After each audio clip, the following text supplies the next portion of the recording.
तो आज हम करेंगे एक्सरसाइज 1.1 का question number 8। Show that the relation R in the set 1 2 3 4 5 given by r equals to ab such that mod of a minus b is even is an equivalence relation. Show that all the elements of 1 3 5 are related to each other and all the elements of 2 4 are related to each other, but no elements of 1 3 5 is related to any element of 2 4. तो ये जो question है, ये question exercise 1.1 का ये वाला question है 8। Show that the relation R in the set given by this is.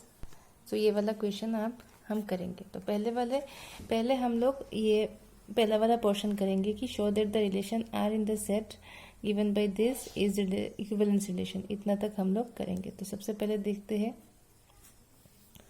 कि हम लोग का गिवन सेट क्या दिया हुआ है। तो गिवन है सेट ए 1 2 3 4 एंड 5, ये हम लोगों का सेट दिया हुआ है।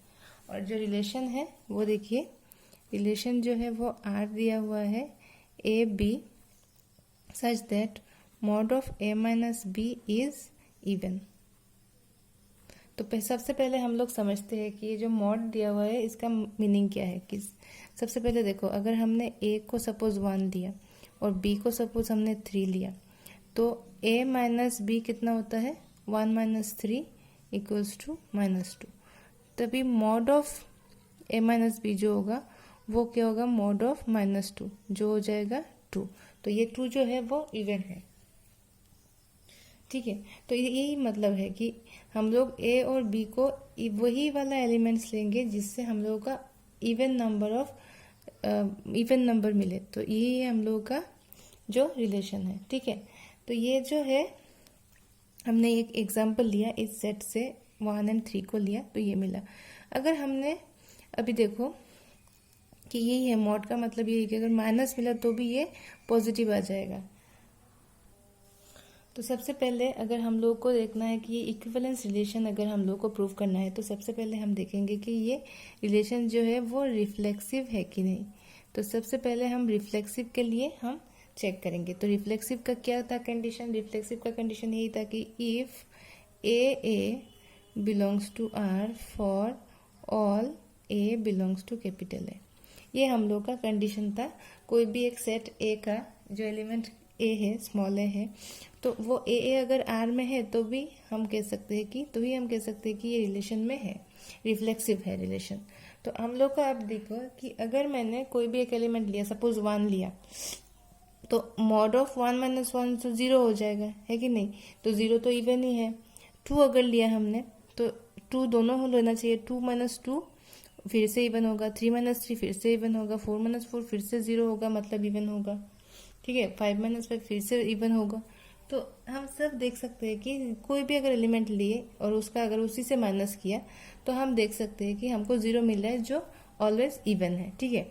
तो अभी हम क्या लिखेंगे कि since mod a minus a, ठीक है, equals to mod 0 equals to 0 is even, ठीक है। तो 0 जो है वो इवन है कि नहीं। तो 0 तो है हम लोग का इवन, तो ये मिल जा रहा है हम लोग का इवन। तो इसका मतलब क्या है, देयरफॉर ए जो होगा वो आर में बिलोंग करेगा, है कि नहीं। तो अगर ए आर में बिलोंग करेगा तो हम लिख सकते हैं देयरफॉर आर इज रिफ्लेक्सिव, ठीक है। तो हम लोग का क्या हो गया, आर जो है वो रिफ्लेक्सिव हो गया। अभी देखो, मैं कोई भी आपको एग्जांपल के तौर पे आपको एक ग्राफ दिखाती हूँ कि अगर मैंने सपोज 1 लिया, ठीक है, तो 1 अगर मैंने लिया तो 1 minus 1 mod of equals to 0 हो जाएगा। 2 अगर लिया तो 2 माइनस 2 मॉड 2 माइनस 2 0 हो जाएगा, तो वो भी 0 हो जाएगा। 3 तो सबके लिए 5 तक सबके लिए उसका माइनस 0 होता है, मतलब इवन हो जाता है। तो इसीलिए हमने इन जनरल लिखने के लिए ऐसे लिखा कि ए माइनस ए वो 0 होता है। तो इसका मतलब क्या है कि ए आर में है तो आर इज रिफ्लेक्सिव। तो अब हम चेक करेंगे कि ये रिलेशन जो है वो सिमेट्रिक है कि नहीं। तो सिमेट्रिक के लिए क्या होगा कि if A b belongs to R and BA belongs to R for all AB belongs to capital है। अगर AB R में है तो BA को भी R में होना चाहिए, तभी जाके हम कहते हैं कि रिलेशन जो है वो सिमेट्रिक है। तो अभी आप देखो कि अगर सपोज मैंने A को 1 लिया और B को मैंने 3 लिया, तो mod of A minus b कितना होगा? Mod of 1 minus 3 equals to -2 जो हो जाता है 2, ठीक है। और अगर B माइनस से क्या होगा? 3 माइनस 1, ठीक है। 3 माइनस 1 कितना होता है? 2 होता है। मॉड ऑफ 2 तो 2 हो जाता है, तो ये भी 2 है, ये भी 2 है, तो दोनों भी तो इवन ही हो रहा है, ठीक है ना। तो ऐसे आप कोई भी एग्जांपल ले सकते हैं। सपोज मैंने ए को 3 लिया और बी को मैंने 5 लिया, तो जो भी हम एलिमेंट लेंगे वो इसी सेट ए में बिलोंग करना पड़ेगा। तो इसलिए 3 भी लिया, 5 भी लिया। तो देखो आप, जो ए माइनस बी होगा वो क्या होगा? 3 माइनस 5 जो हो जाता है -2, जो कि हम लोग का 2। तो ये भी इवन है, ठीक है। अभी देखो बी माइनस ए जो होगा वो कितना होगा? 5 माइनस 3 जो कि हो जाएगा मॉड ऑफ 2 इक्वल्स टू 2। तो हमको इवन ही मिल रहा है। ए बी, अगर ए माइनस बी मॉड का इवन ही मिल रहा है, बी माइनस ए भी सेम ही मिल रहा है, ठीक है। तो अभी हम इन जनरल लिखेंगे कि सब एलिमेंट्स के लिए, जो 1 2 3 5 है, सब एलिमेंट्स के लिए हम इन जनरल लिखेंगे। देखो लिखेंगे कि अगर मैंने लिया सपोज हेयर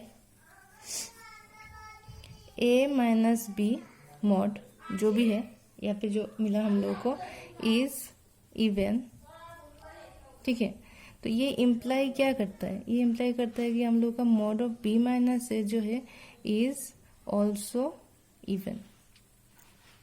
अगर ए माइनस बी हम लोग का इवन होता है तो बी माइनस ए भी हम लोग का इवन होता है, जो कि हम यहाँ पे एग्जाम्पल देके हमको मिला है। देयरफॉर हम कह सकते हैं कि if A B belongs to R then B A belongs to are.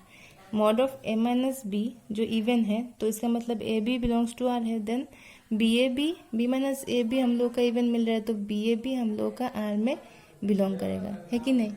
तो देयरफॉर ये कंडीशन फुलफिल हो गया, तो आर इज, हम कह सकते हैं कि ये सिमेट्रिक है, ठीक है। अभी देखो हम चेक करते हैं कि ये ट्रांजिटिव है कि नहीं। तो ट्रांजिटिव का कंडीशन क्या था कि इफ ए बी, ठीक है, belongs to R and b c belongs to R, then a c belongs to R for all a b c, ठीक है, बिलोंग्स टू कैपिटल ए। ये है हम लोग का कंडीशन कोई भी एक रिलेशन को ट्रांजिटिव होने के लिए। अगर ए बी आर में है and b c b R में है तब, और ए सी बी आर में आ गया, तो हम कह सकते हैं कि ये रिलेशन जो है वो ट्रांजिटिव है, ठीक है। तो अभी आप देखो कि एक एग्जांपल लेते हैं यहाँ पे। तो सपोज हमने ए बी और सी, सपोज हमने ए को लिया 1, बी को लिया 3 और सी को ले लिया हमने 5, ठीक है। तो देखो a माइनस बी जो आएगा वो कितना आएगा? 1 माइनस 3 जो मॉड ऑफ -2 इक्वल्स टू 2, ठीक है।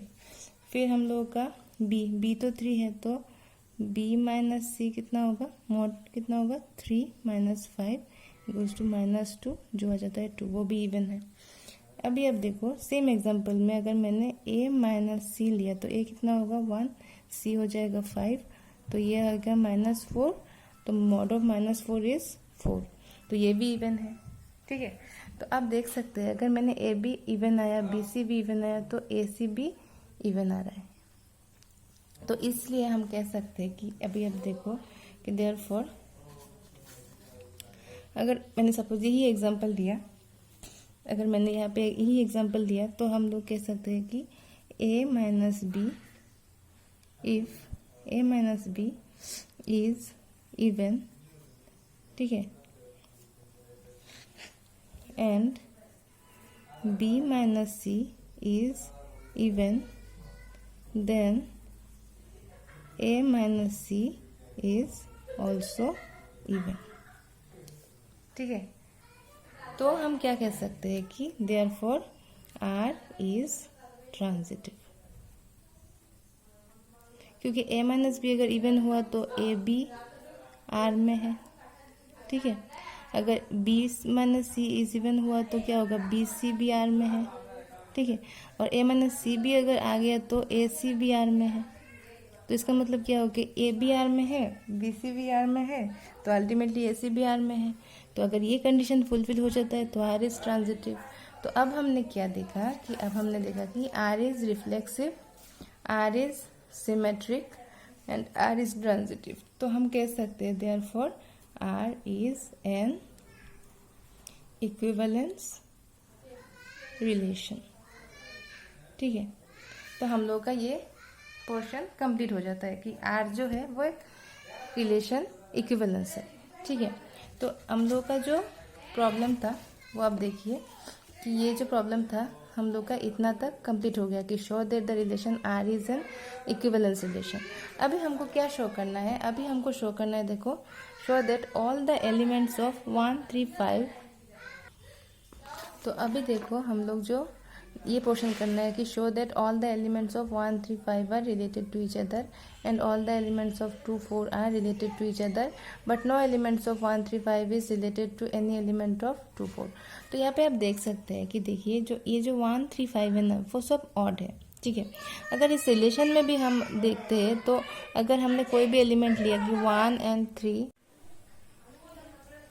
तो सबसे पहले देखो ये जो एलिमेंट्स है 1 3 5 और ये जो एलिमेंट है 2 4, तो इसमें हम देख सकते हैं कि ये जो एलिमेंट है 1 3 5 are related to each other, ये शो करना है ना। तो अभी आप देखो 1 माइनस 3 जो है वो इवन है, मॉड में अगर लिख दिए तो इवन मिलेगा। 3 माइनस 5 भी 2 है तो इवन हो जाएगा यहाँ पे। ठीक है, 1 5 जो है 1 माइनस 5 माइनस 4 आ जाएगा मॉड में, तो ये भी इवन हो जाएगा। तो ये रिलेटेड है, ठीक है, इस क्वेश्चन के हिसाब से। फिर आप देखो 2 4 जो है 2 माइनस 4 जो है तो इवन आ जाएगा। तो इस रिलेशन के हिसाब से ये हम लोगों का इवन है। ठीक है, तो आप देखिए कि बट ये जो 1 माइनस, अगर ये दोनों को देखते हैं तो 1 माइनस 2 अगर किए तो क्या मिलेगा, -1, तो ये तो ऑड आ जाएगा ना। तो इस क्वेश्चन के हिसाब से 3 और 4 तो ये भी इवन नहीं आ रहा। इसमें अगर माइनस करोगे या कुछ भी करोगे तो यहाँ पे इवन नहीं आ रहा, इसको आप इवन आ जाए इस रिलेशन में। तो ये रिलेटेड है, ये इस रिलेशन में ये रिलेटेड है, but no elements of this is related to any element of 2 4। तो ये आप देख सकते हो कि ये आप एक लैंग्वेज में लिख सकते हो, जैसे कि तो इस जो हम लोग का सेट है ना 1 3 5, ये सब एलिमेंट्स जो है वो ऑड भी है। ठीक है, और ये जो एलिमेंट है ये इवन है। ठीक है, तो हम ये भी कह सकते हैं कि ये जो सेट दिया हुआ है ये रिलेटेड टू ईच अदर। क्यों? क्योंकि तो आप देख सकते हैं कि ये एलिमेंट है ना, ये 1 3 5 जो है वो ऑड है और ये जो 2 4 है जो ये इवन है। तो उस हिसाब से भी हम कह सकते हैं कि ये जो रिलेशन है ये अपने आप में ही रिलेटेड है। ये जो सेट है वो अपने आप में ही रिलेटेड है, बट ये सेट जो है ये इसके साथ कोई रिलेशन में भी नहीं आ रहा और कोई सिमिलरिटी भी नहीं है, तो ये रिलेटेड नहीं है। ठीक है, तो देखो हम एट लास्ट यही लिख सकते हैं कि all elements of 1 3 5 are related to each other as they are odd. ये सब ऑड है, इसलिए हम ये वर्ड लिख देंगे। All elements of 2 4 are related to each other as they are even. ठीक है, ये भी हम लिख सकते हैं और लिख सकते हैं देखो but no elements of 1 3 5 is related to, इसका और इसका कोई मतलब रिलेशन नहीं है, कोई रिलेटेड नहीं है, क्योंकि इसका कोई मिल नहीं है। ये ऑड है तो ये इसका एक रिलेशन मिलता है, ये और इवन है तो इसका एक रिलेटेड है, पर इसका कोई रिलेटेड नहीं है।